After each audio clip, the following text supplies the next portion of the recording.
Assalamualaikum warahmatullahi wabarakatuh. Perkenalkan, nama saya Syahwa Julia. Pada video kali ini kita akan bahas yaitu bab 12 mengenai VPN tunneling. Nah, materi yang kita akan bahas yaitu yang pertama konsep VPN tunneling, yang kedua setup topologi, nah yang ketiga EOP konfigurasi, yang keempat EOP menghubungkan antar klien, yang kelima EOP client connect to internet, yang keenam PPP atau point to point protokol, yang tujuh PPT konfigurasi, dan yang kedelapan PPT status routing dan tes koneksi. Nah, masuk ke materi yang pertama yaitu konsep VPN tunneling. Nah, di sini konsepnya yaitu virtual private network VPN secara umumnya dapat digunakan ketika menginginkan secara aman untuk mengakses internet jaringan LAN melalui internet dengan menggunakan konsep tunneling.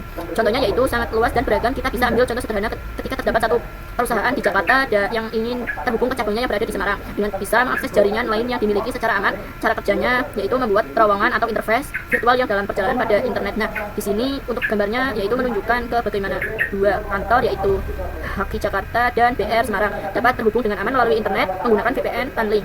Di setiap kantor terdapat router yang menghubungkan perangkat-perangkat komputer ke jaringan lokal. Karena kedua kantor berada di lokasi berbeda, mereka tidak bisa terhubung langsung menggunakan kabel atau jaringan lokal. Biasanya untuk digunakan VPN yang membentuk sebuah tunneling atau terowongan virtual di internet. Tunnel ini digambar sebagai jaringan jalur hijau panjang yang menghubungkan kedua router.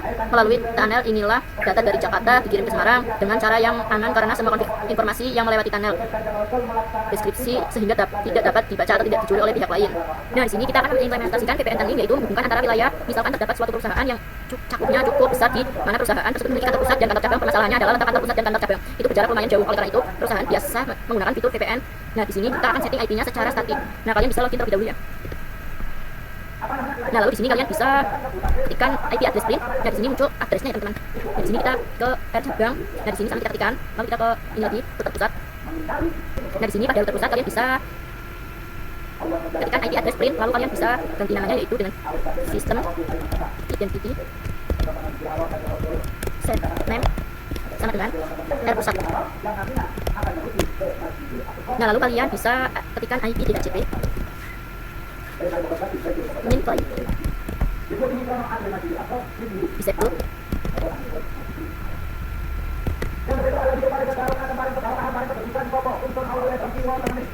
number 0. Kita enter. Lalu kalian bisa ketikkan IP-nya yaitu IP address add address sama dengan 10.1.1.175/24. Interface-nya Ether 1.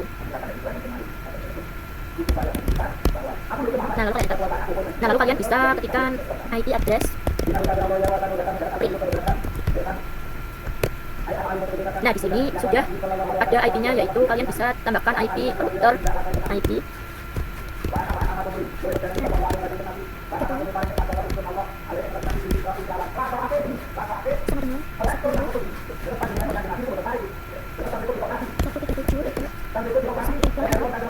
di sini kalian bisa ketikkan IP DNS set server sama dengan 8888. Lalu enter. Lalu kalian bisa uji dengan ping 88.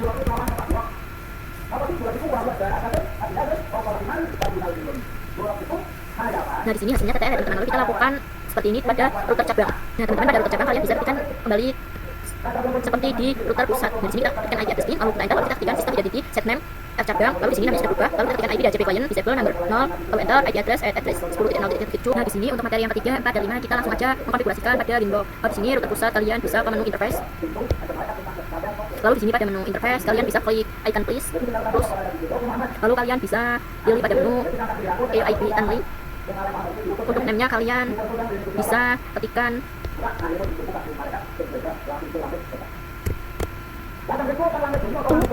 cabang. Nah, setelah itu kalian bisa ke remote address, bisa menggunakan IP 10.0.1.7.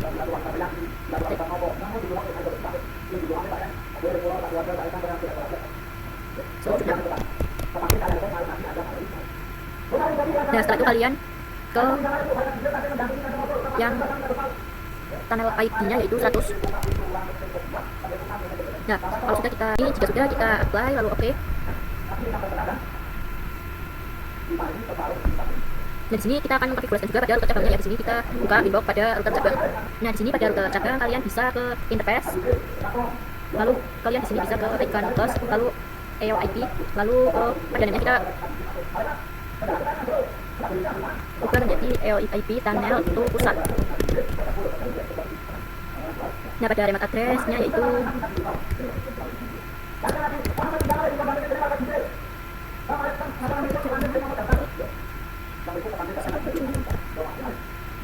nah, terus pada tunnel ID-nya kita samain 100. Nah, setelah sudah kita apply, lalu oke. Nah, kalian di sini jika ada tanda R berarti tandanya sudah terkonfigurasikan di router pusat maupun router cabang. Selanjutnya kita akan menghubungkan antara klien dengan menggunakan bridge, yaitu kalian bisa ke router pusat. Nah, kalian bisa ke bridge. Nah, lalu kalian bisa klik icon please. Nah, di sini untuk bridge-nya itu kalian bisa kasih nama bridge min for chip. Nah, jika sudah kita apply, terus kalian klik OK. Lalu di sini pada router cabang kita klik bridge, lalu akan close. Nah, di sini pada nanya kita menggunakan step for chip. Nah, jika sudah kita apply, lalu OK. Nah, kalau sudah di sini untuk portnya yaitu, nah, di sini pada portnya kita menggunakan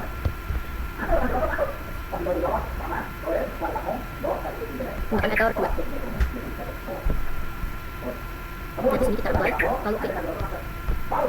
Nah, habis itu kita akan menggunakan yang EOIP tunnel to cabang, apply, lalu OK.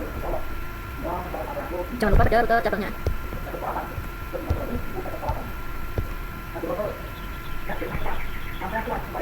Nah, di sini interface-nya ada 2.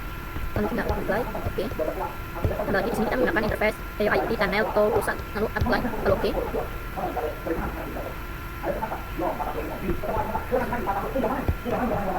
Nah, di sini juga sudah kita start pada divisi 3 dan divisi 4.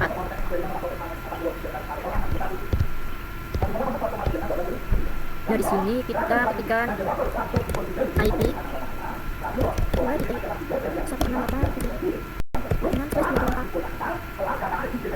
dan kalau misalnya di divisi 2 kalian bisa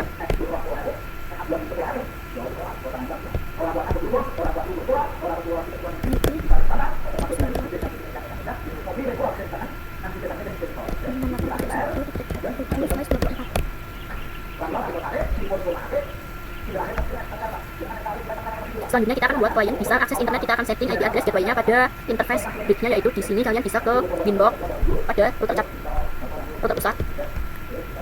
Nah, kalau sudah kalian di sini bisa ke menu IP, lalu kalian bisa klik ke addresses. Nah, di sini kalian bisa klik icon plus. Dari sini kalian bisa tambahkan IP-nya.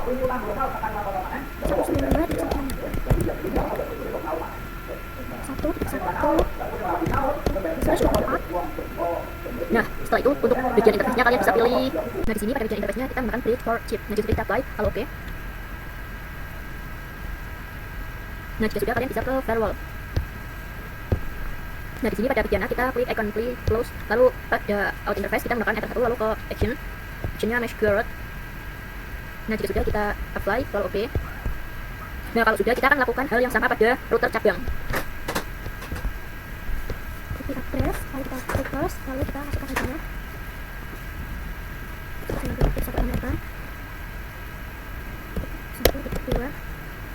Lalu pada interface-nya kita menggunakan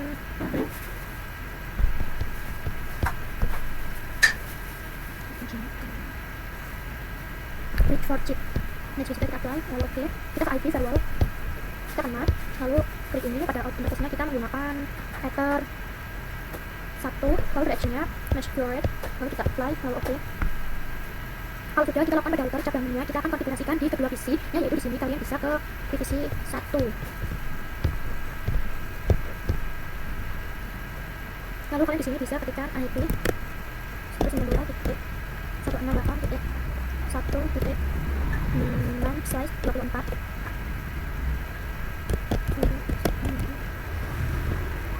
Ini 1/24. Nah, setelah itu kita bisa enter.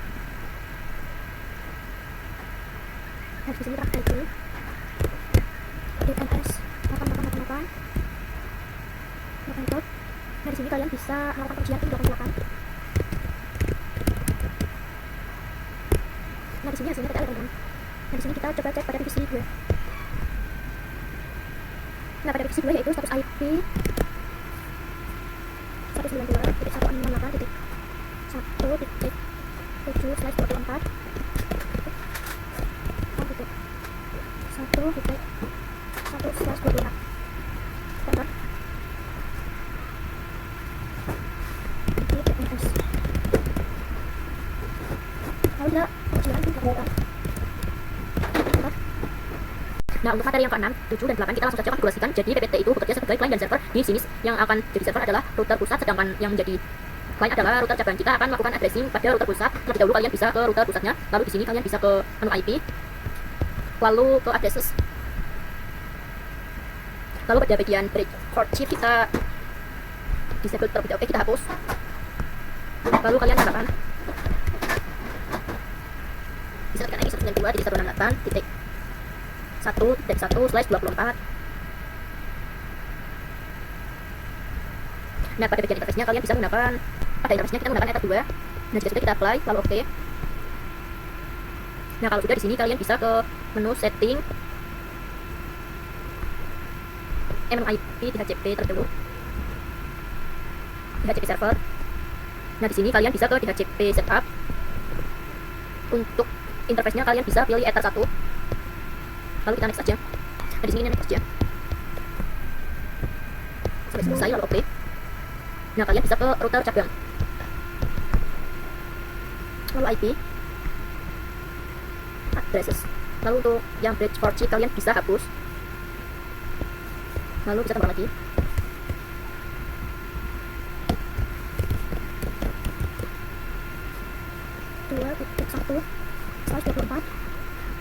Nah, untuk interface-nya yaitu Ether 2. Nah, di sini interface-nya itu Ether 2, jika kita apply, lalu oke. Lalu habis itu kalian kita bisa mengkonfigurasikan juga sama seperti tadi pada router pusat. Kita ke IP, lalu DHCP server, lalu ke DHCP setup.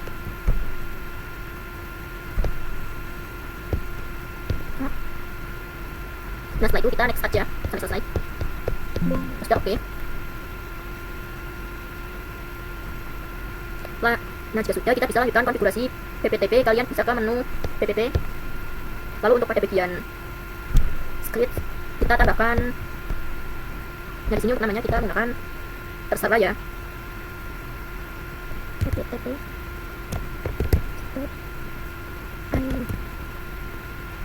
Untuk passwordnya itu 12. Untuk servisnya di sini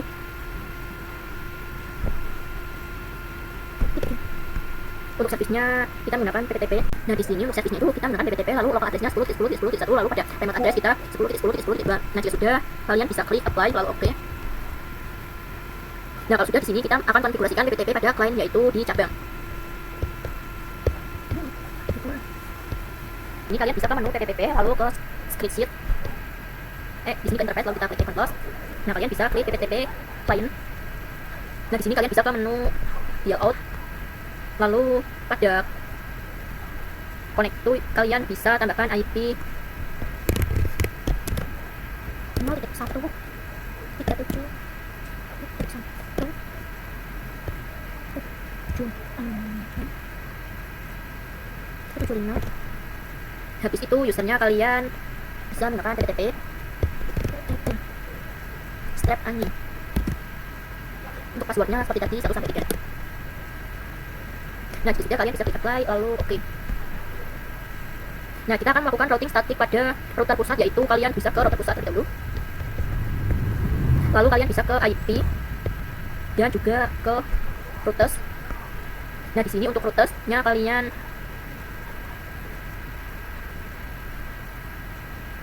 klik tambah. Lalu pada DST address kita tambahkan IP-nya menggunakan IP 192.168.2.0/24. Untuk gateway-nya kalian bisa menggunakan IP router cabang yaitu 10.10.2. Lalu kalian bisa klik apply, lalu oke. Nah, kalau sudah di sini kita akan lakukan hal yang sama di rute cabang. IP lalu routers. Kita klik yang ini, lalu kita klik Converse.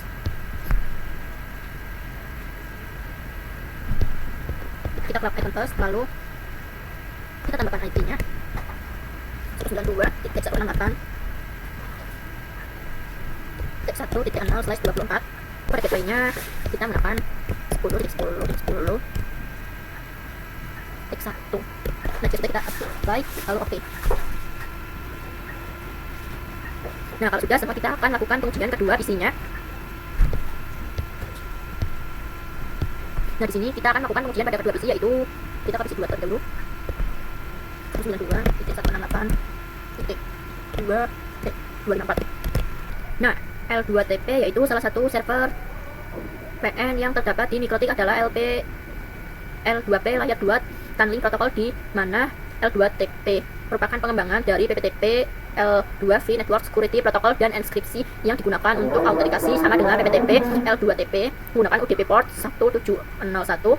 L2TP dikombinasikan dengan IPS menjadi L2PTP atau TPOE atau Point to Point Protocol over Ethernet, merupakan jenis protokol panel layer 2 yang digunakan untuk mengontrol akses ke jaringan. Salah satu protokol panel yang banyak digunakan di ISP karena dapat dengan mudah melakukan manajemen banyak klien tanpa menggunakan IP public, memberikan autentikasi, deskripsi, dan kompensi. PPOE hanya bekerja pada satu jaringan, yaitu One Broadcast Domain. Nah, sekian dari saya. Wassalamualaikum warahmatullahi wabarakatuh.